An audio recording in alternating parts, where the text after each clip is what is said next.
Welcome to LG entertainment. బుల్లితెర నటుడు చంద్రహాస్ మరోసారి వివాదంలో చిక్కుకున్నారు.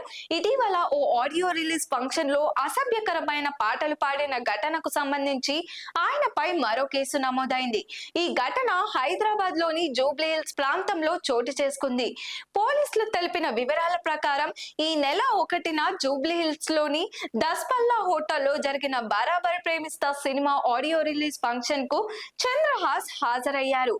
ఈ కార్యక్రమంలో ఆయన పాడిన కొన్ని పాటలు అసభ్యకరంగా ఉన్నాయని, అవి ప్రజల మనోభావాలను దెబ్బతీసే విధంగా ఉన్నాయని ఆరోపణలు వచ్చాయి.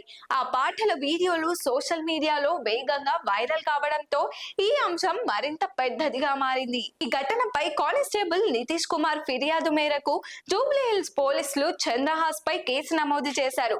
ప్రజా కార్యక్రమాల్లో కళాకారులు బాధ్యతాయుతంగా వ్యవహరించాల్సిన అవసరం ఉందని, ముఖ్యంగా యువతను ప్రభావితం చేసే వేదికల్లో ఇలాంటి ప్రవర్తన సమాజానికి తప్పుడు సందేశం ఇస్తుందని పోలీసులు అభిప్రాయపడుతున్నారు. ప్రస్తుతం ఈ వ్యవహారంపై దర్యాప్తు కొనసాగుతుంది.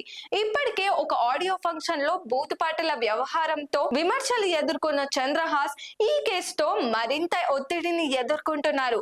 వివాదమైన కెరీర్ పై ఎలాంటి ప్రభావం చూపుతుందన్న చర్చ కూడా మొదలైంది. పోలీసులు విచారణ పూర్తి చేసిన తర్వాత తదుపరి చర్యలు తీసుకుంటామని స్పష్టం చేశారు.